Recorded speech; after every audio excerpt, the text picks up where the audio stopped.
All right, the webinar is live now. We're going to wait just a few seconds to let people enter our metaphorical digital room. Then I will start sharing my screen. I will mention from the outset that we have two buttons at the bottom for chat and Q&A. You can type in your comments in the chat box, but we would like to keep the questions in the question and answer box. That way we can keep track of the questions that we have already answered. So I'm going to give it a few more seconds, and then I'm going to start sharing my screen. I want to thank everybody for joining us. We're really highlighting this partnership between Syntho and Rangu, talking about getting up to speed with data innovation in a GDPR framework. So I'm going to start sharing my screen now, and I think we're just going to kick off and do this. All right. So again, thank you everybody for joining us today. Again, we're highlighting this partnership between Syntho and Rangu, talking about getting up to speed with data innovation in a GDPR framework. So for our agenda today, we're going to start with a brief introduction of the speakers and Rangu and Syntho before turning to an overview of the laws, looking at, of course, the GDPR, but talking briefly about the proposed AI Act, and then drilling down on, when is AI regulated under the GDPR, thinking about that principle-based approach from the GDPR that can be kind of a guide or a framework for implementing innovative uses of technology, then turning to the challenges and limitations that organizations are facing, really with those challenges to innovation like data scarcity, challenges to data sharing. We've got a whole laundry list that we hope then to provide a solution for. So of course, why is a solution essential? To protect privacy and ensure that your organization continues to maintain the value of your data. And then turning to the proposed solution, really looking at synthetic data and how that can continue to provide value for your organization, and also how you can start right away, and also what is it? And then we will leave some time, of course, at the end for Q&A. So my name is Stephen Reagan. I am the Principal Privacy Consultant and Subject Matter Expert on privacy and data protection laws at Rangu. And then I'm here I have the pleasure of speaking with Wim. Wim, can you say a few words of introduction about yourself? Yes, my name is Wim Kees Jansen. I'm one of the founders and CEO of Syntho. Really specialized in AI-generated synthetic data, one of the topics that we will deep dive today. And also with the mission to open a data economy where data can be used and shared freely. Happy to connect and deep dive today with you all. Yeah, this is brilliant. I'm really looking forward to hearing what you have to say, Wim. I'm going to do just a brief intro on Rangu. We are a premier ServiceNow partner providing flexible software solutions for integrated risk, security, and privacy management. We were founded in 2016 with the mission to deliver software solutions that enable organizations to solve your risk and compliance challenges efficiently and with true transparency. We've delivered over 200 GRC security ops and data privacy projects across 18 industries and 15 countries. And Wim, maybe you can say a few words of introduction about Syntho. Yes, so Syntho is an Amsterdam-based startup, founded in 2020. We have a team now of 14 persons dedicated to really innovate with synthetic data. And as mentioned, really with the mission to open a data economy, because we see that data access is essential for many of the innovations that are on top of the agendas for organizations. And looking forward to deep dive that today with you all. Very nice. Yeah, we have hand in hand, we have all of these innovative potential uses of data, and then hand in hand with new forms of legislation really seeking to regulate and a little bit constrain what we can do with personal information. So I want to touch on briefly the proposed AI Act. This was proposed back in the spring of 2021. It's really looking at creating categories of artificial intelligence and assigning risks to them.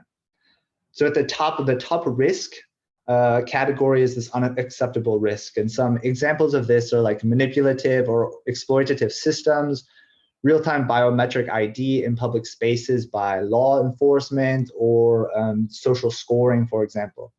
And so these will be banned outright. And so looking at the next area of categorization, we have high-risk AI. And some examples of this would be like assessing credit worthiness of individuals, or assessing and using technology to identify potential candidates for a job, or measuring employee output, for example.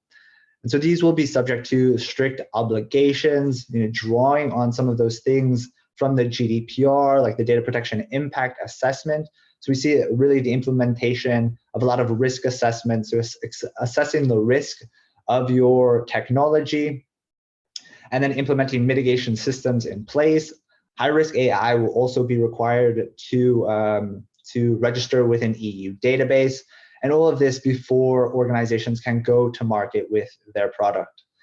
Then the last two areas, now most forms of AI will fall in this limited or minimal risk, and there will be associated transparency obligations, but they will be much less onerous than those high-risk uses of artificial intelligence. I will mention that the fines, that the regulators are really taking this seriously. The proposed AI Act has fines that exceed those of the GDPR. So looking at like 6% of global turnover, or 30 million euros, whichever is higher. So that's the top tier for non-compliance. And then below that, we have 4% of global revenue, or 20 million euros, that fine number coming from, and similar to the GDPR. So what are some things that organizations can think about doing right now with this, these innovative technologies? Organizations can categorize what AI they're using, start to document and conduct some of those risk assessments, conduct data audits, what type of data are the systems being trained on.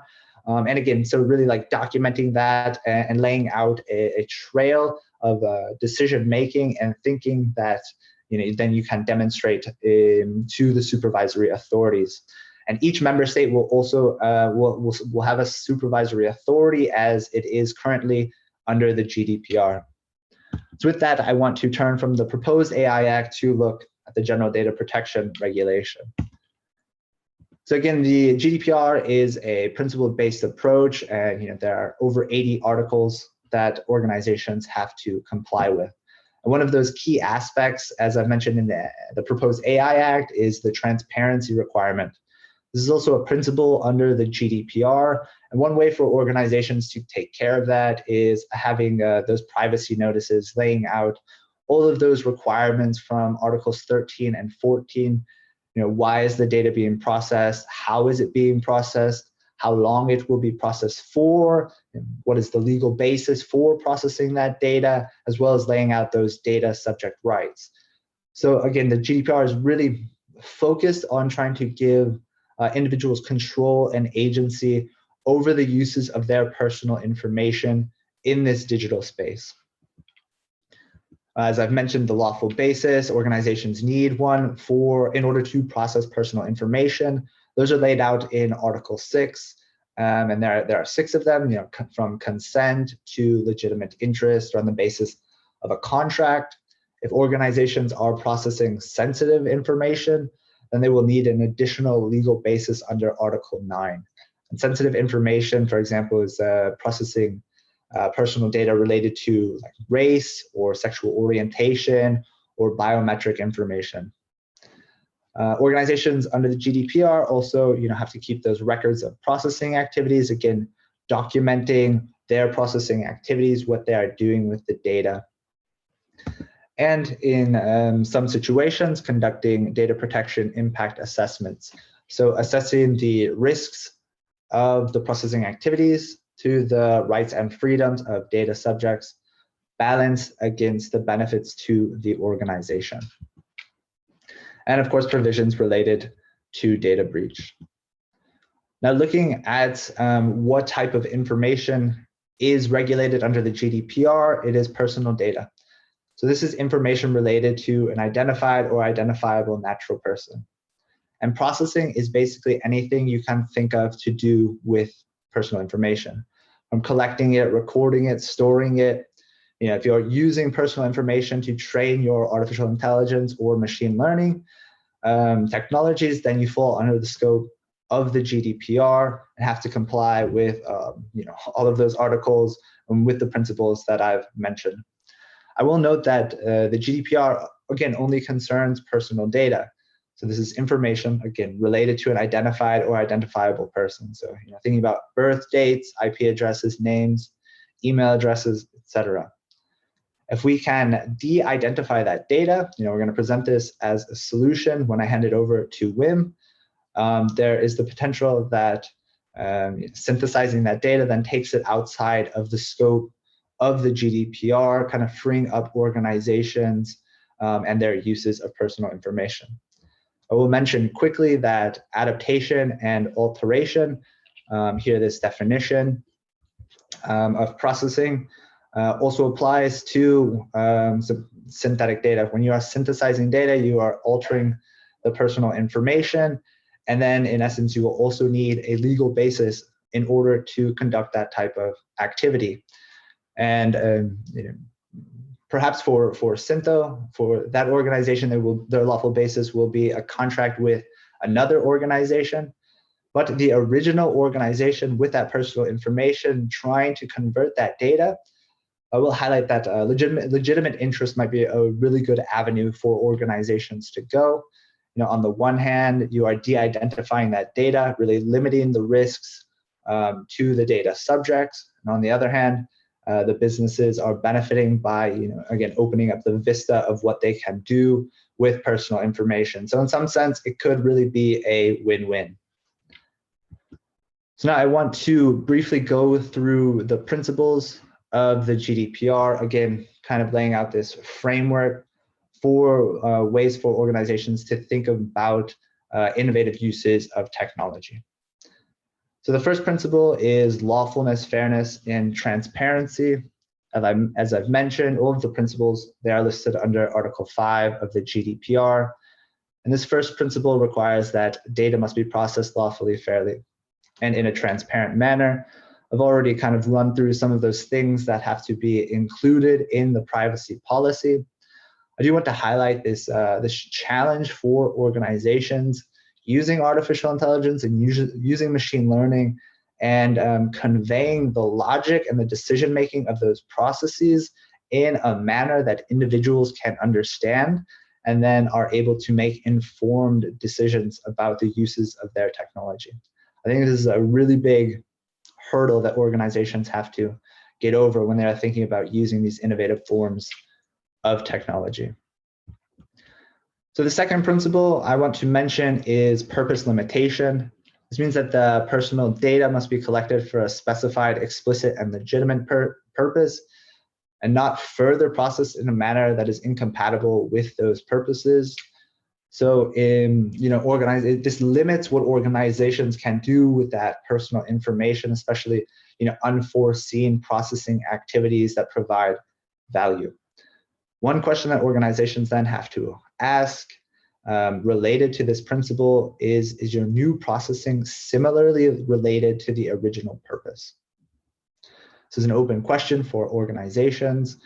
Some supervisory authorities have provided guidance that if you are synthesizing data or creating anonymizing the data, then that is sufficiently related to your original purpose, and also fulfills the spirit of the GDPR, protecting that personal information. The next principle is data minimization. So that personal data that you are processing has to be adequate, relevant, and limited to what is necessary to fulfill those purposes. Now, I'll mention accuracy as well. If we are training innovative technologies using inaccurate data, well, then the logic that's going to be developed or the outcomes of that, that technology is also going to be inaccurate. So, of course, it's really great to have this principle within the GDPR enforcing organizations to keep their information up to date, to do that data cleansing in order to make decisions based on accurate data. Then we have data storage limitations. This requirement is that personal data shall be kept in a form which permits identification of data subjects for no longer than is necessary to achieve those purposes. So again, lots of limitations on the uses of personal information, really kind of constraining and forcing organizations to consider what they want to do with that personal data before they collect it, before they start using it. I will mention under this principle, there are, the emphasis is on limiting how long you keep your personal information, but there are often sector-specific laws that require you to keep personal information for certain amounts of time. That is something else that organizations need to be keeping in mind. The second to last principle that I want to mention is integrity and confidentiality. That is concerned with keeping personal data safe and secure, ensuring you have those technical and organizational measures. Then the last principle, accountability. That's really just being able to demonstrate to the supervisory authorities in the case of an audit that you are compliant with the principles and provisions of the GDPR. So with that, I want to highlight some challenges that the organizations are facing before I turn it over to Wim. And so of course, I've just laid out these principles, so complying with them is a big challenge for organizations. AI and machine learning is often data hungry and requires large amounts of data sets to train them. Okay, this principle of data minimization then presents a potential challenge. Purpose limitation hinders innovative unforeseen uses of data. And we also have challenges about access to data, data sharing, again, data security, and then continuing to generate value from data after the retention period.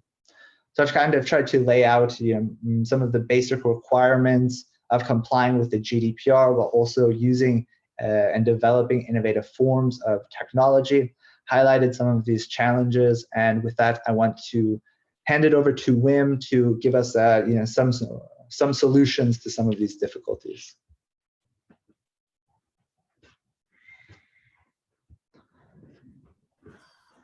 Thanks, Stephen. Great to have some background information around privacy regulations and specifically also the GDPR and its requirements.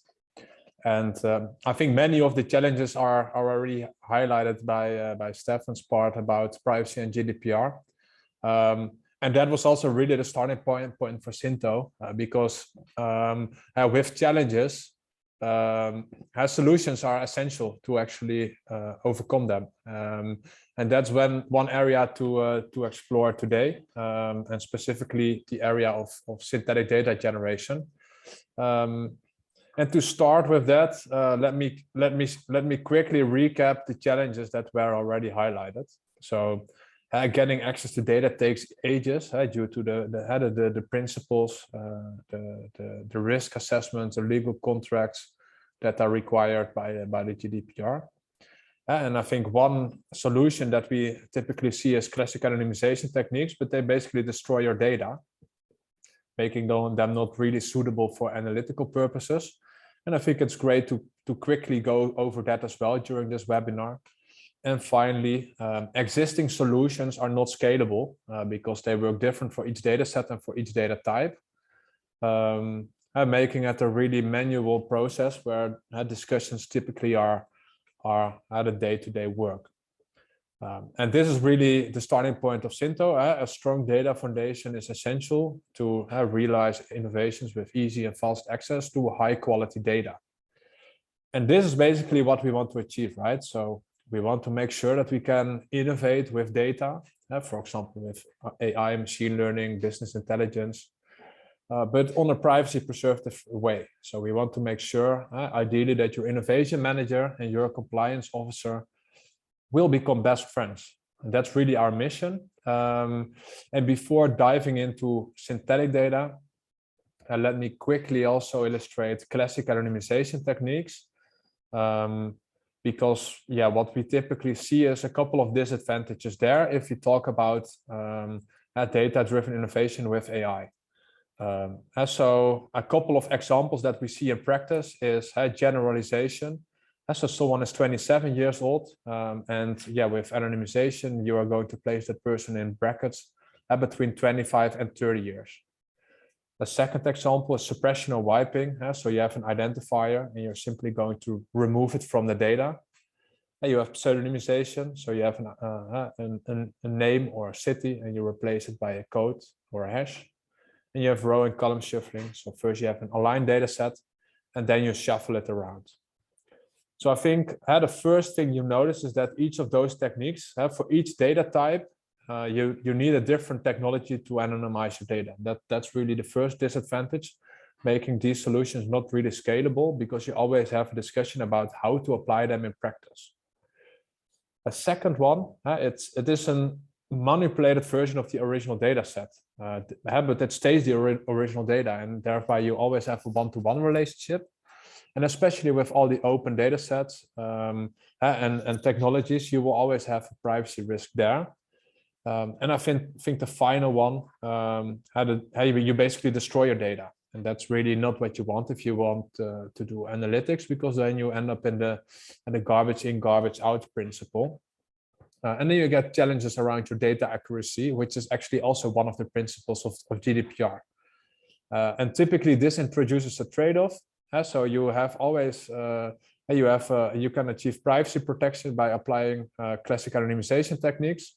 But as mentioned, if you apply them, you will always have a privacy risk because it stays the original data. And to overcome that, you can apply those techniques more and of course more till you basically end up here with relatively great privacy protection. But then you end up in a situation that you're basically destroyed your data. And this is basically the challenge that we want to overcome with synthetic data generation. And to introduce our solution, we typically show the essence of a data set. So on the left side, you see the original data.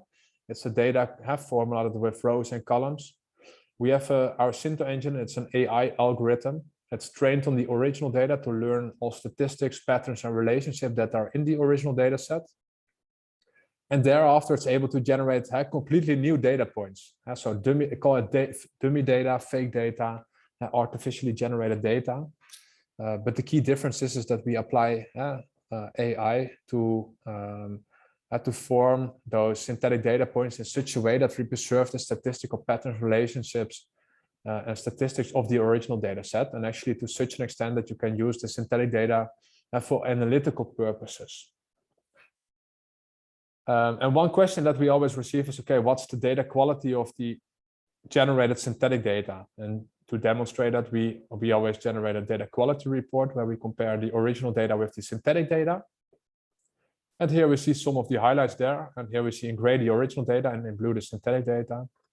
And we see some categorical values. We see some continuous values.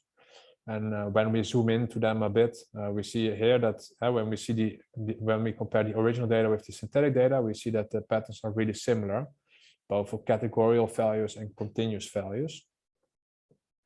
We always do that for the correlation matrices. So here we illustrate the correlations with color intensity so that you prevent having numbers between -1 and +1. And here we see the correlation matrix of the original data left and the synthetic data right. And here the essence is here that we see really similar patterns in the correlation matrices. And finally, we see the multivariate distributions. And here we see that the combination of variables and the frequency of them, for example, churn and the sales channel. Here we see also that the patterns are really similar when we compare the original data with the synthetic data. So, and therefore we always ask this question, why use real data when you can use synthetic data? And I think one of the real benefits in terms of privacy is that you will be able to minimize the use of personal data without actually hindering your developers, your data scientists and your innovation team, because they can work with synthetic data as alternative to using the personal data and the sensitive data.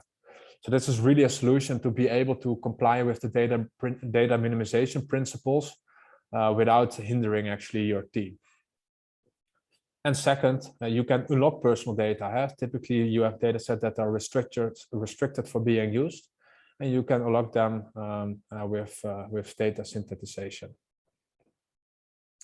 And this is basically your strong data foundation with less risk, of course, more data and faster data access. So it's really about, of course, mitigating risks, but also about having access to more data and doing that faster. That's really a strong foundation to boost data-driven innovation. And this basically had the first use case that we typically see. So you have an original data set. We make a synthetic data set. You can do that via ad hoc data synthesization. We can establish a synthetic data warehouse or synthetic data sandbox environment. And from there, you can develop models with AI, machine learning, or business intelligence on the synthetic data as alternative for using the original data. And thereafter, it's optional to score the model on the original data. And the benefit of that construction, and this is optional, is that instead of taking the data to your model and to your development team, you will be able to take your model to the data and thereby prevent data sharing and have a situation that your data science team actually does not really need to see the original data. And this really allows for easy and fast data access to more data, focus on your development pipeline, and minimize the use of personal data without hindering your team. So this is really for model development. Then we also see the value in software testing and software development. So for software testing, you need a test data, a production data. The original data seems obvious, but it's not allowed for testing purposes. But you want to have high quality data. So we can really make sure that you have end-to-end synthetic test data with preserved business logic, preserved referential integrity, and really be able to optimize your data. Because we can also use synthetic data generation to simulate data that you do not have yet, or if you have certain data points that you want to have more frequently in your data set. And finally, seeing is believing. We see for product demos really a value in having high quality data to be able to give an astonishing product demo to your prospects.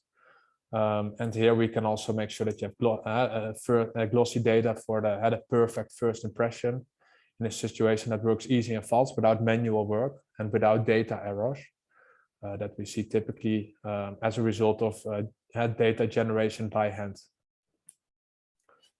Then, of course, the question is, okay, can we use this? So yeah, basically we as Synto, we develop software for generating synthetic data, and it will be available based on a license model.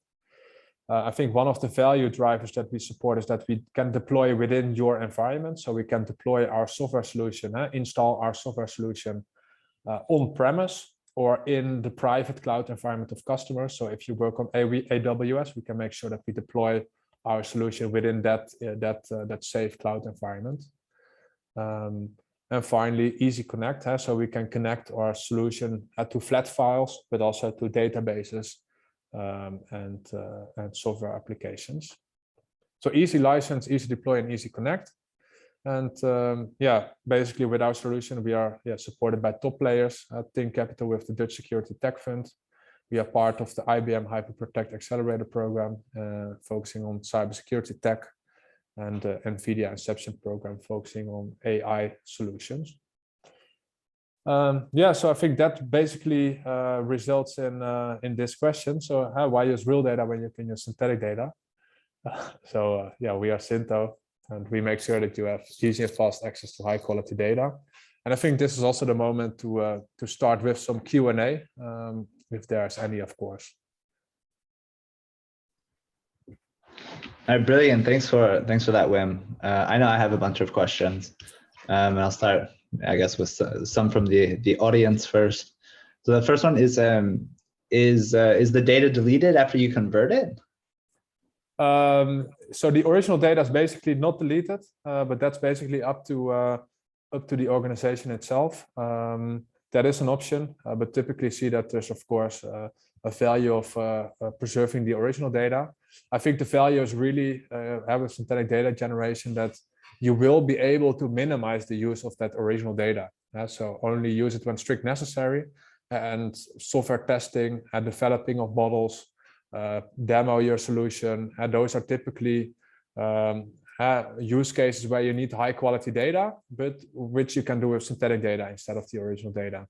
What I always say is, if you send invoices to your customers, please do that with your original data and not with your synthetic data, because then when you do that with the synthetic data, the chance is pretty low that your customers will actually pay your invoices. That's definitely good advice. We all want to get paid, don't we? Yeah, exactly. What types of data can be synthesized? Is it only certain types that you guys work with, or can you do this with basically any type of data? Yeah, so as Sinto, we focus basically on structured data, so data formulated with rows and columns. We also do open text. That is also what we support. So basically anything related to that is something that we support. What we do not support yet is image data, video data. The technique behind that is different, and we also see the value in that different. So there you go more into the direction of simulating data, but we are really here to make sure that we can replicate data with really preserve the accuracy of the original data. And so if an organization has structured data sets, is synthetic data scalable? How? Yeah. Is there limits? Yeah. I think one of the value drivers that we see in comparison to the classical anonymization techniques is with classical anonymization techniques, those work basically different for each data set and for each data type. So therefore, you will always have discussions for a categorical value or a continuous value. You need to apply different technologies. Achieving, for example, k-anonymity with a certain value. And typically what we see that results in discussions how to apply it. Is it, do we preserve the privacy well enough? While with synthetic data generation, it's just really a technology that works similar for each data set and for each data type. And therefore, you can run the engine and then you have your synthetic data set as a result. Brilliant. So do you need access to an organization's data, or how does that work? Can you go over that one more? Yeah, sure. Yeah, so one of the things what we always see with our customers, so we provide our solution also via an API, but we see the most of our customers request to work and deploy our solution within their safe environment. So we deploy our solution within the safe environment of customers. And then it is a software application that will be connected with your data source. So as Sinto, we are basically the provider of the software application, and we do not really need to see the data. So that's basically how it works. And then I think this question is often recurring, and it has to do with the privacy level of the data set. So how do you ensure that information is not able to be re-identified? So have you done, for example, an analysis on the privacy level of the synthetic data? Do you use differential privacy or one of the other privacy techniques? Yeah. I think so. The simple answer is first is embedded into synthetic data generation, because you generate new data points. And therefore, there's no one-to-one relationship with original data in comparison to the synthetic data. And therefore, you will not be able to go back from the synthetic data to the original data. So that's, of course, one unique selling point. Then a more technical aspect is you have a certain risk of overfitting your model for data synthesization purposes. And that is something that we technology-wise have with proxies for, to make sure that doesn't happen. And we also illustrate them in our quality report. We didn't went through them during this presentation, but for those interested in that, feel free to reach out in a separate call, maybe to the privacy experts of Rango or with us. And then we can show, of course, how those proxies are incorporated both into our technology and in the data quality report.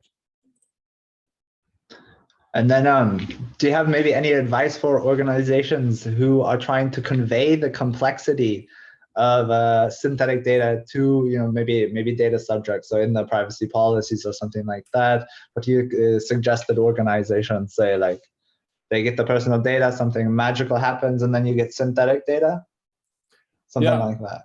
Yeah, and I think in general it's a new technology, so it is also about innovating. Is also about exploring and doing things in practice. So you can, of course, you can always have a lot of discussions with your internal colleagues, but you can also just do it in practice. Generate one synthetic data set for your internal database. And then, you have to demonstrate, then you have the value and the results in-house, and you can share actual results internally.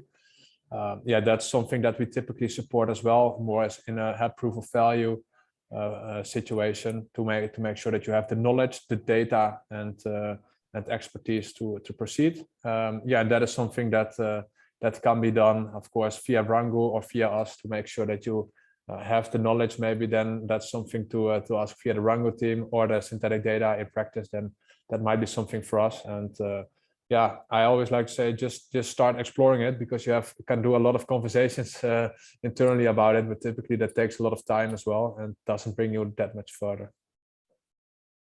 So as we begin to wind down this webinar, I guess I wanted to just open it up. Wim, if you have any last comments that you would like to say before we say thank you and goodbye to everyone.